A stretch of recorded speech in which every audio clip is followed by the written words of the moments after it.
We are live.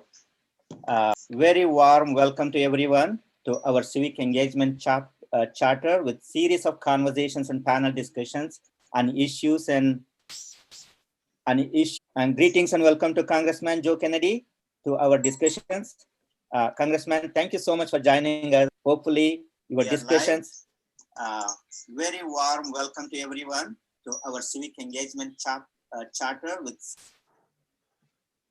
hopefully your discussions and clarifications will help our community members to make an informed decision in these upcoming elections. Just to make sure, IAGB is a apolitical, non-profit, non-religious organization. We do not endorse anyone's opinion, any candidate or any party. Our objective is to provide a platform for the discussions and conversations. Opinions and views expressed by the guests solely belong to them, not IAGB.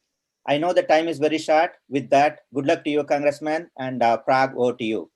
Thank you, Sanjay. And Congressman, very warm welcome again. Welcome to the IAGB Civic Forum. We were just talking offline, right? And that's actually almost the inspiration for this whole forum, Congressman. I mean, we all remember very well 2010 when Scott Brown, he won the seat after Ted Kennedy's demise. So, I mean, we all remember very well how it played a big role in sort of keeping filibuster where it is today, right? It was the 41st seat. And that kind of one of the inspiration behind making sure that this community, which has been very, very successful in a lot of other areas in the life, has been very passive when it comes to voting. So the whole idea behind IAGB Civic Forum is to promote people to really go out and vote. And in this COVID time, obviously it takes extra importance. So with that, let me not waste any time. I mean, nobody really, I mean, an introduction is not needed. For the last name Kennedy that you have, we were joking about it, that if you were running back in India, you would still get 50% vote out there. So it's something that runs well. But hopefully we'll spend time today as our core focus where we discuss the policies and we discuss the man behind those policies, right? So we'll focus a lot on Congressman Joe today. And let's see on all those angles. Now, before getting into the details, let's take kind of a checkpoint really, because we did reach out to our community congressman and we were asking as to what is it that you would want to know or you would want to hear from congressmen. So there are certain topics that we have selected. But before, like I said, we even take a deeper dive on those certain topics we have suggested. There is one baffling question in front of all of us. And if I can politely put it this way, that if we just go a few months back, Vice President Biden just swept this election here. And it's kind of surprising to many of us. It was because if at all, Massachusetts is a hotbed for progressive policies. It's a home state for Senator Warren. Senator Sanders can call it second home, but we all saw how Vice President Biden really won it big time. Now, why I'm giving that example, that fundamentally tells something, and in a state which has routinely selected a Republican governor as well, that people in this state really love to be in the center. They are really, if I can call it, more pragmatic rather than progressive, or really they think on more from an angle where they can really be close to the center rather than going extreme right or extreme left. That's how the state has voted. That's our observation. Would you want to take some time and kind of talk about we have heard you a few times in those forums like EJ92 and all that. You take also a lot of pride in saying that you are more pragmatic rather than progressive. But we'll leave it to you to define yourself. That will help people understand and see you in a different light as well. Please. So, Prag and Sanjay, thank you so very much for having me. I'm honored to be able to spend some time with you this evening and wholeheartedly support your mission, which is to make sure that an Indian American community is able to engage fruitfully and knowledgeably in our democracy, because it's you help shape our communities, you're shaping our country, you're shaping our nation and our future. And I would hope that every member of the Indian American community would feel ownership and engagement and a shared responsibility about our democracy and participate in it. That is what we need. And certainly we need more of. Now, just briefly, and I'll get to your question, if there's a common thread, I think, that links the election of Donald Trump and the devastation of COVID-19 and this moment of racial justice that we're experiencing, it is a government that has become too disconnected from its people. And the way you fix that is you get more people engaged in that process, more people voting, and you have candidates and public servants, elected officials that are more connected to our communities, and we can explore that a little bit more going forward. Look, with regards to and to your observation, I think Massachusetts voters, the state as a whole, particularly at a federal level, tilts strongly Democratic, and I think that goes without saying. But I think many people are surprised to know that over 50% of the voters in Massachusetts are independent, otherwise known as unenrolled. They haven't selected a Democrat or Republican Party to affiliate with. Now, that being said, you know, I don't think looking at the results of any one election are necessarily dispositive because of the myriad eccentricities that take place in any one of those elections. You mentioned the presidential one. Yes, Vice President Biden surprised many by winning Massachusetts, and it was an extraordinary feat for him. Elizabeth Warren and Bernie Sanders combined still got over 50%, right? Now, that was still a Democratic primary for the presidential election. There's about 1.4 million votes cast out of about 4.5 million registered voters in the state. So what we will see in November is an entirely different electorate that has different characteristics and a different message coming from it. But the race coming up on Tuesday is a Democratic primary, which will have in all likelihood, a smaller turnout than the one we saw in March for the presidential election. Although that prediction at the moment is also fuzzy because of the impact of vote by mail. So I think writ large, hard to draw the conclusions off of any one election. I will say, I think you are right, where Massachusetts does oftentimes seek balance, right? We've got an overwhelmingly Democratic state legislature. They like a Republican governor. You have an overwhelmingly Democratic federal delegation that is pushing for the values that I think most Massachusetts residents share when it comes to healthcare, immigration, education. And on a whole, that are more comfortable with an activist and engaged method of governance to address some of the inequities we see. And I think that on the whole is the story of Massachusetts. And from my perspective, one where I try to lean into, because I do see inequities out there. I see people that are hurting and suffering. And I think government can make a difference for them. And I'm not going to wait until I can come up with a perfect solution to address their needs if we can help address that suffering today, even if that means being a bit more pragmatic about a solution. So, Congressman, so to stretch that a little bit further, but again, taking it in the context of Indian Americans, and again, I'm very generally speaking here, if you can put Indian Americans in one single box, one thing is that we are generally fiscally conservative. And what we mean by that is that we are net savers and we are debt averse. So with this background, like most of us behaving in such a way for our own pocketbooks, when we look at the nation, and there are many times we get worried, we get concerned about the spending. And I understand right now there is a 13% unemployment. GDP was dropped by 32% in the last quarter. So do you draw a line anywhere where you would say that, no, at this is not what I will cross? Or is there any circumstance where you would say right now the economy is rebounding, or this is where we are and this is the time when we have to rein in? So because if you see the messaging, the Democrats get beaten down that we are spending, but truthfully both the parties are spending. It is just that the messaging goes in one way. So what is your own personal philosophy in this? Sanjay, you're 100% right. I mean, the interesting politics on that is that deficits have traditionally soared under Republican presidents, not Democratic ones. Oftentimes spurred by tax cuts that Republicans have put through without offsetting them in terms of revenue. So my own take on this, I think, is actually roughly in line with what you said. So the moment that we are in right now, I think calls for a massive economic stimulus by the federal government because of this enormous economic shock that we went through. And the only entity that has the ability to try to keep paychecks moving, rent, pay mortgages, pay somebody's rent, pay car loans, and just literally stave off economic catastrophe is the federal government. So with every economist that I've spoken with, the danger at the moment is by going too small rather than too big. And so I think at the moment we absolutely have to keep that system liquidity flowing through that system. I also recognize, Sanjay, that when you're talking about $3 trillion that Congress has already spent, $4 trillion plus that the Federal Reserve has essentially injected into the economy, another $3 trillion that has been passed from the House from the HEROES Act, that's a lot of money. And that's my grandkids' money. Exactly. And at a certain point, when you start adding up trillions, as anybody, as I think many have said, no one can tell you where exactly that line is. And thank God interest rates have remained lower than people expected. But at some point, I do believe interest rates are going to go up. And so I think we do have to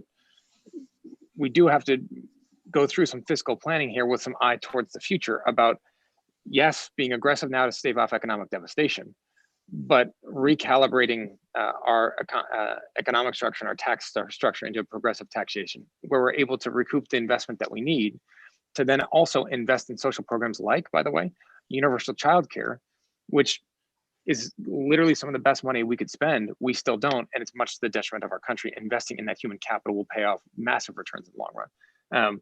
And so I would favor recalibrating that framework, making investments in our human capital and a progressive taxation system to make sure that you don't just run the risk of long-term economic devastation. Very well said, Congressman. And if I can kind of just go back, and one thing that did not get enough attention, or at least in Indian American community, is the fact that you so strongly supported the whole idea of moral capitalism, right? That's almost your brainchild. That's almost the baby. We would love to hear it a little bit more about it, because that's so unique to you. And somehow it's kind of getting lost with so many other topics popping up. Why don't you take a few minutes and talk about moral capitalism? Thank you. So I traveled around the country back in 2018 as part of my job as a member of Congress, trying to campaign for other colleagues and other candidates to flip the House of Representatives into Democratic hands so that we would be able to hold the administration accountable and pass policies that I values on the ones that I share. And as I was traveling around the country, I came to the conclusion that some of the ways in which Democrats talk about the economy or frame these points just didn't fit. It wasn't, you go to West Virginia, or you go to the Rio Grande Valley in Texas, you go to Indiana, you go to old industrial manufacturing communities in Massachusetts. Each one's unique. Each one has a bit of a different story to tell. And the thing that I felt more than anything was not, the narrative had been around economic mobility and then economic inequity. I fundamentally don't believe at this point that you are going to redistribute your way wholly to success here, right? It's not about redistribution. is an important piece to this, don't get me wrong, and a progressive taxation system is critical. But just because you tax a wealthy person at a higher rate doesn't necessarily mean a middle-class family can afford a home or childcare, unless you make those investments the right way. And so what I tried to articulate under that moral capitalism framework was a series of economic reforms that centered an American family and the needs of an American worker, that looks at things like our taxation system and like the minimum wage, which are much discussed, but also things like no poach clauses and non-compete agreements, issues around the erosion of worker power and the aggregation of corporate power, issues around temp workers, and issues around everything from stock buybacks to other ways in which we see corporations reap the profits, but not necessarily share them with their employees, and try to recalibrate that power back to the center of a worker. Take on challenges like universal childcare. We here obviously think that and identify public education as one of the fundamental public goods, and say from age 5 onward through high school, it's free for any resident. And we make a big commitment to that. But we don't think of anything about birth to 5, when 90% of your child's brain is developed by age 5. And oh yeah, by the way, in Massachusetts, the cost of childcare from birth to 5 every year exceeds the cost of college tuition. It's more expensive to care for your baby than to send that kid to college. You get 18 years in a tax incentive savings plan to do it, which, by the way, when we look at the larger spectrum here around economic inequity, if it's 20 grand a year to pay for childcare, that's a down payment on a $500,000 year or a $500,000 house. You get 2 kids, that's a down payment on $1 million home. That is your wealth aggregation. That is your nest egg. That is the disparity that we're seeing. Well, we can recalibrate some of these incentives here and make sure that families are able to actually save that money and invest in their children, rather than just trying to actually barely struggle to survive and hope to make ends meet and then not have any savings to show for it in the long run. And that's what we're really trying to get at. Recognizing the power of the system to create wealth, but also saying that wealth has to be shared, it has to be distributed more equitably. Right. Fascinating. I mean, that's a topic that we would love to probably have a discussion with to. for hours and hours, right? But keeping ourselves honest to the whole agenda. Now, obviously, there cannot be a discussion on Thursday evening when there is a commitment march tomorrow happening in DC, right? So, and then it's just amazing. I mean, just like moral capitalism you spoke about, Congressman, we have seen you evolving amazingly. I mean, let me put it this way: I mean, when we look into how the Black Caucus, the leaders like Martin Luther King III or John Lewis, they have come in support of you. And from a person, I mean, and we, in one of the debate, we heard that obviously in the past you were involved with Kappa Alpha as well. So a person's involvement is just amazing how much support you have in there. So would you want to talk about the journey when people were asking you questions about being a part of a college fraternity, to the fact that all of Black caucuses or the strong Latino leaders are really coming and openly endorsing you? I mean, talk to us about your whole journey, if you can. So I've been committed to issues of racial inequity for a long time, predating my career in Congress. And I've tried to make sure that in the work that I have done as an elected official, that we've tried to tackle some of those inequities, because I think, as we've seen, particularly over the course of the past several months, the issues around racial justice, they're at the core of our economic inequity, they're at the core of healthcare inequity, they're at the core of environmental inequity. When we're talking about investments in transportation or housing or healthcare, we have to address the structural inequities that have persisted in this nation literally for hundreds of years. And the lack of willingness to do this at every level of government, federal, state, and local, has enabled those inequities to perpetuate, such that we now have, as of pre-COVID-19 in 2018, the median network, that is, we might both identify the same problem. Writing a bill and filing legislation is critically important. Just because you file legislation doesn't mean the problem is solved. And just because you pass a bill doesn't mean the issue is resolved either. It means this takes a constant and deliberate and intentional and relentless effort on every different aspect of this job to address those inequities. And to the core of that is just to help make sure people are seen and heard and can achieve their own aspirations. That's what this job allows you to do. And that's what I've tried to do with it.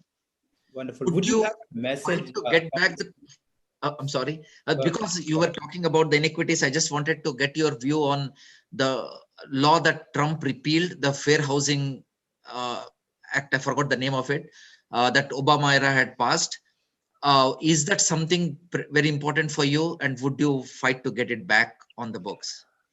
So I'm not sure exactly which law you're referring to. The Fair Housing Act. The FHA is supposed to be a seminal law to try to make sure that we were to make sure that to eliminate the redlining in this country. So essentially segregation in the housing markets. I think there's ample evidence to prove that the law itself has not been anywhere near sufficient at actually ending that discrimination in housing, and we've seen their studies as recently as this summer that have shown that those inequities still persist. And I think what we've seen here, Sanjay, is again the kind of insidious nature of that discrimination, whether it's from the federal level, from federal legislation down to local zoning laws, where we'll see obstacles put forward to creation of affordable housing stock, or just housing that is affordable. And I think this is where it takes a full-scale commitment from obviously members of a community to be able to say, look, we believe in economic opportunity. We believe that every person, every family, every child should have that chance. And we're willing to make that commitment to make sure that people are able to gain access to communities that otherwise, with these restrictive covenants, remain out of reach. And so I think, again, there's levels of this, federal, state, and local, that all have to be addressed and dismantled. Would you have a message, Congressman, for a community, if I can be brutally honest, an Indian American community that has been often blamed to be a bystander during these race relations? I mean, Indian American community has been oftenly called out that why are you not so actively involved in all the race related challenges that this country is facing? I mean, like somebody jokingly said, brown is just a different shade of black. Well, Praga, I think we have seen an increase, as you know, an increased number of hate crimes against an Indian diaspora over the course of the past several years. There is no doubt that Indians of all ethnicities, whether that's Hindu or Sikh or Muslim, Jain, Buddhist, otherwise, have felt that sting of discrimination even here in the United States, and perhaps particularly here, sometimes in the United States. And those incidents, there's some that are very well known, and without question, thousands more that go unreported. And so I'm not so sure we can say that Indian American community has been on the sidelines of it, because I think you've far too often also been the victims of it.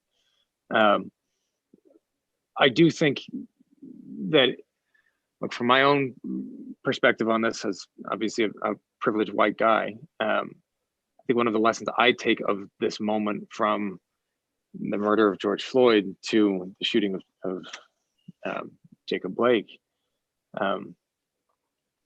is that we can't, none of us, the work that we have done so far, all of us as a collective, has been insufficient. And that if we're really committed to trying to say not one more, then every one of us has to make that commitment to try to make sure that that comes to pass. And look, that comes on, certainly that responsibility is borne by members of Congress, by people of privilege, certainly me at the top of that list. But I think it's also something that we have to say, each and every one of us can and needs to do more. And that this is a nation, obviously, that we all share, and that responsibility isn't going to be, is shared as well. Because if we don't do it, I don't think anybody will. Got it. Wonderful. Very well said. I mean, we hope your passion to really stand up for the people of color really rub on the whole community, and they put more weight behind that. So let me switch the gear a bit, Congressman, and obviously to this Indian American community, which is really as passionate as this community is about what's happening locally here, is also equally concerned or passionate about what's going on back in our homeland, back in India. Mm-hmm. And obviously with everything revolving around China, with a lot of we had a almost warlike situation. Let me ask you a question a bit more towards the future part, right? So if you are selected as senator, Congressman, you go to the Senate. Historically, from this state, we have not had great coverage for India, in a way that the voting patterns has not been something that Indian American takes with a lot of pride. So can we expect you to really be that voice for Indian America, or India in particular, where, let me take an example, NSG, Nuclear Supply Group. Would we get yes from you if you are in Senate on that? And another example, if I can take, and feel free to really answer one or both, or whichever way you feel, because it's always in future I'm talking. Second could be India has been trying to get a permanent seat in Security Council. I mean, a nation, one of the most responsible nation, if you just look at the history, never invaded anybody. One of the nations that really will probably potentially define how successful humanity is when you have 1 billion plus people sitting out there, right? So a place that should justifiably be there in Security Council. What would be your position on those two major issues that really stands for India? Look, I think so, a lot there. And so let me break it down. I get piece by piece. So first off, the United States and India are extremely good friends. And we need to continue to be. And I think the role of U.S. foreign policy is to ensure that those connections become deeper and more intertwined, and more successful, more prosperous for both the United States and India for the next century.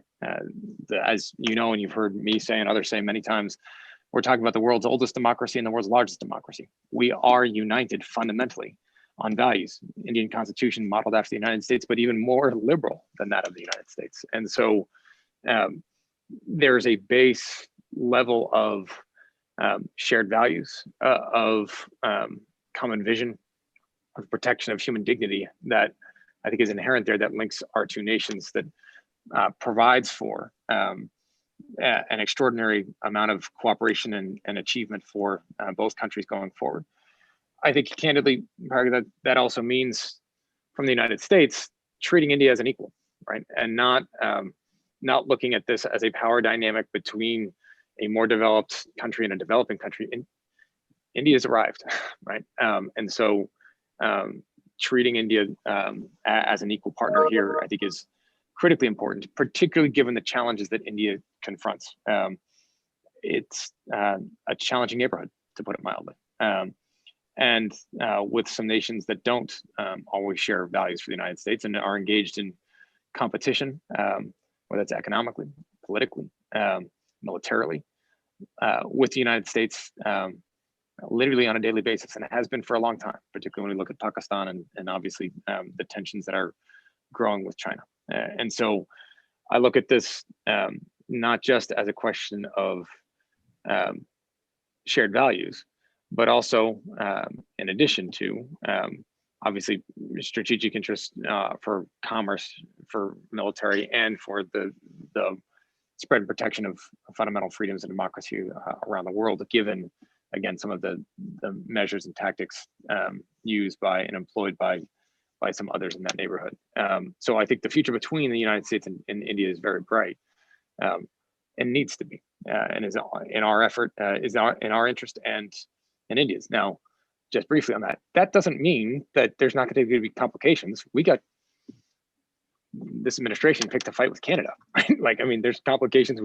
We had challenges with a trade agreement with Mexico and the EU, right? Like, good friends have disagreements. That's fine.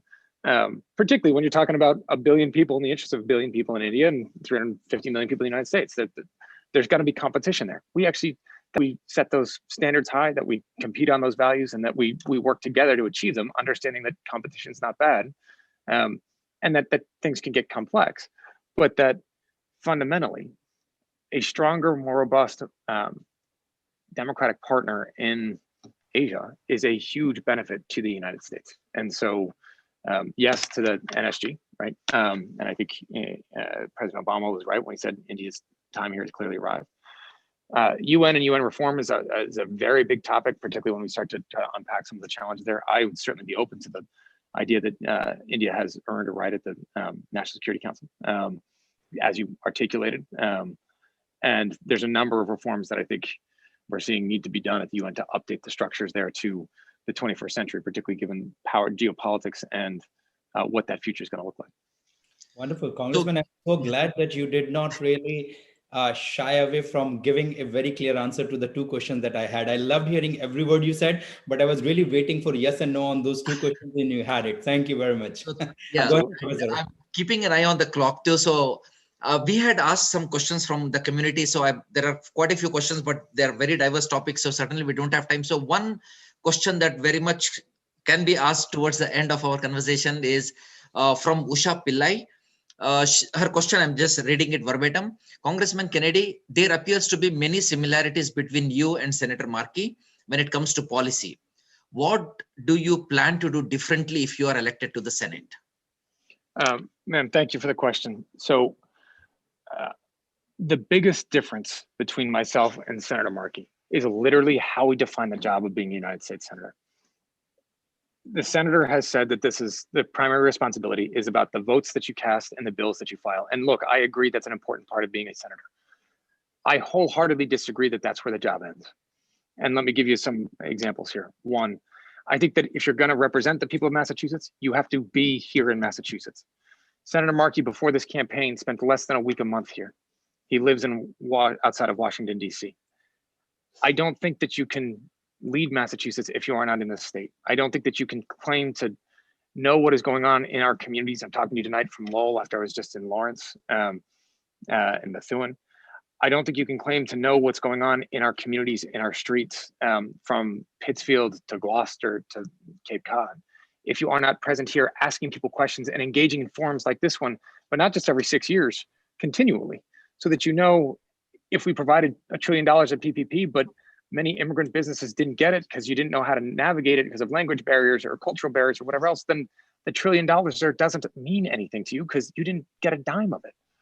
you got to be here. One, two, you got to be in Washington. You're fighting for us, voting for us, being our voice. But the fact is that since COVID hit our shores in Massachusetts, up until this August recess, Senator Markey missed about 50% of all of the votes in Washington at a time when we're trying to rebuild our economy and plan for a public health crisis. He wasn't there. I don't think that's acceptable. Third, if you believe that we need to build to change to actually create the substantive, the structural change that we need, and you need the political change to do it, you're a United States Senator from Massachusetts, go out there and fight for it. As a House member, last cycle in 2018, I was in nearly 20 states in dozens of districts around the country, helping to flip the House, enabling us to pass a far more robust COVID-19 rescue package, hold this administration accountable. Senator Markey was literally in zero, not one. So it's great to say that you want to pass Medicare for all or Green New Deal, but if you know that Republicans aren't going to vote for it, if you're not out there fighting for it, you're not going to get it. And lastly, ma'am, perhaps most importantly, so in addition to the presence here in Massachusetts and the fight in Washington and the change around the country, fundamentally for me, this job is about providing the assistance of the federal government to people at the time of need. You get to help. Your job is to help. But when a family like Colin Bauer, a dad whose two sons had been kidnapped by his ex-wife and she fled to Egypt, and he asked for Senator Markey's help in reuniting himself with his sons and getting visitation. According to Mr. Bauer, Senator Markey was on his phone and never in the meeting and never returned a phone call. The Henry family, whose young Black son was murdered by a white police officer in Westchester County, New York, had a similar experience where they met with a senator, asked for his help seeking justice for their son, and in their words, did nothing, dismissed them, and insulted them during the meeting. I think you deserve more from your senator. I think whether you're a family in need or a Commonwealth that is expecting the most you can offer, that's what you should expect every single day. And I promise you, I will give you everything I can to fight for you every single day, because this is my home. It's where I'm raising my kids. My future and your future here in Massachusetts are linked. I'll never forget that. Wonderful, Congressman. Very well said. A lot of phone calls from Indian Americans down the road, Congressman. So let me just have a last question, Congressman. And we started with the fact that Scott Brown's election really stopped filibuster from happening.